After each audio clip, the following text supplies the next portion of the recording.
नेता किसी भी तरह की शहादत को भी चुनावों में भुनाने की कोशिशें करते हैं। शनिवार रात पुंछ में आतंकी हमले में एक जवान शहीद हो गया और 4 जवान गंभीर रूप से घायल हो गए। ये घटना देश में लोकसभा चुनावों के दौरान हुई है। ऐसे में इससे जुड़ी 3 तरह की तस्वीरें और खबरें हम देख रहे हैं। पहली खबर आतंकी हमले और शहादत से जुड़ी। दूसरी खबर शहीद के परिवार के आंसुओं से जुड़ी। तीसरी खबर हमले और शहादत पर हो रही राजनीति से जुड़ी। हम इसी क्रम में आज इस खबर की बात करने वाले हैं। पुंछ हमले से जुड़ी अपडेट ये है कि अब तक करीब 20 लोगों को पूछताछ के लिए हिरासत में लिया गया है और 2 आतंकियों के स्केच भी जारी किए गए।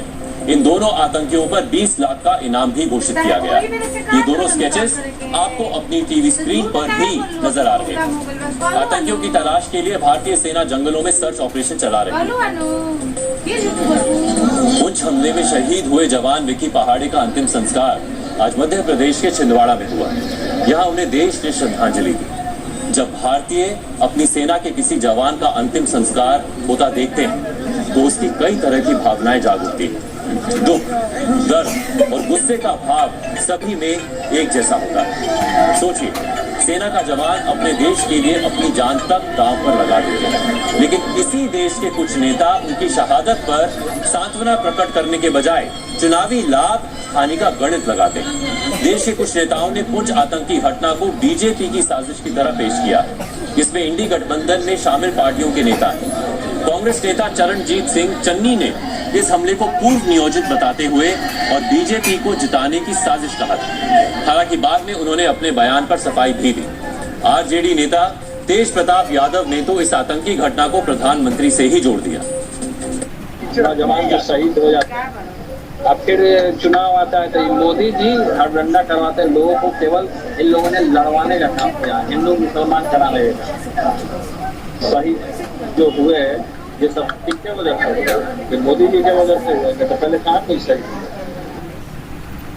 मैंने एक बयान ये दिया है कि पिछले इलेक्शन में जब पार्लियामेंट के इलेक्शन थे हमारे 40 जवान शहीद हो गए और उन पे अटैक हुआ। आज तक सरकार ने ये पता नहीं किया कि वो अटैक किसने किया, कौन लोग उसके जिम्मेवार हैं। अब फिर इलेक्शन आया है, फिर हमारे जवानों पे अटैक हुआ, फिर जवान शहीद हुआ। मैं ये पूछना चाहता हूँ सरकार से कि ये कौन लोग हैं जो ऐसे अटैक करवाते हैं? आप उनको सामने क्यों नहीं लेकर आते? क्यों इंटेलिजेंस फेलियर होती है? इंडी गठबंधन के आरोपों पर बीजेपी बिफर गई। बीजेपी नेताओं ने इस आतंकी घटना पर दिए जा रहे बयानों को इंडी गठबंधन की पाकिस्तानी विचारधारा बताया है।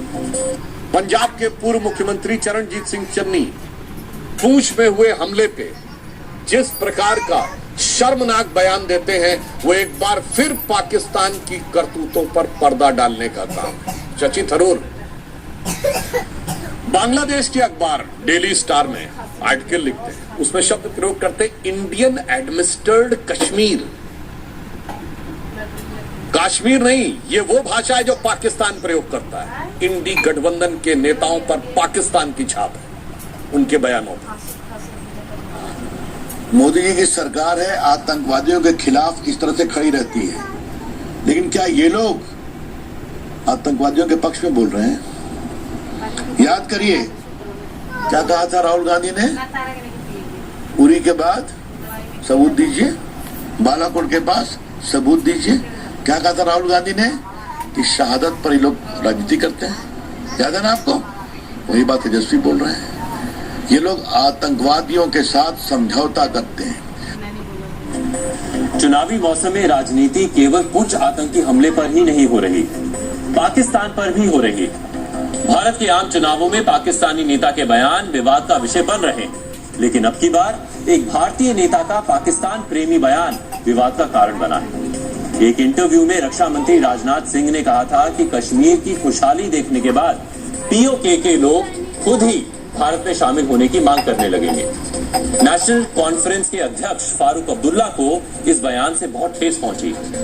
रक्षा मंत्री के बयान पर पाकिस्तानी नेताओं को कुछ कहने की जरूरत ही नहीं पड़ी, क्योंकि फारूक अब्दुल्ला ने खुद ही कह दिया कि पाकिस्तान ने चूड़ियां नहीं पहनी हुई है, उनके पास भी एटम बॉम्ब है। फारूक अब्दुल्ला के इस बयान को बीजेपी ने फारूक का पाकिस्तानी सुर बताया है। डिफेंस में से कह रहे हैं तो करें, हम कौन से रोकने वाले हैं, हमें तो पहुंचेंगे नहीं। ये भी याद रखे, वो भी चूड़ियां पहने हुए नहीं, याद रखिए। उनके पास भी एटम बम है, याद रखिए। और अफसोस यह है कि वो एटम बम हमारे ऊपर ही गिरे।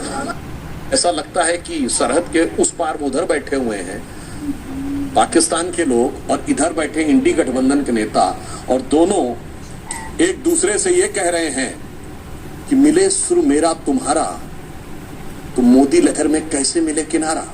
और अगर ये कह दिया जाए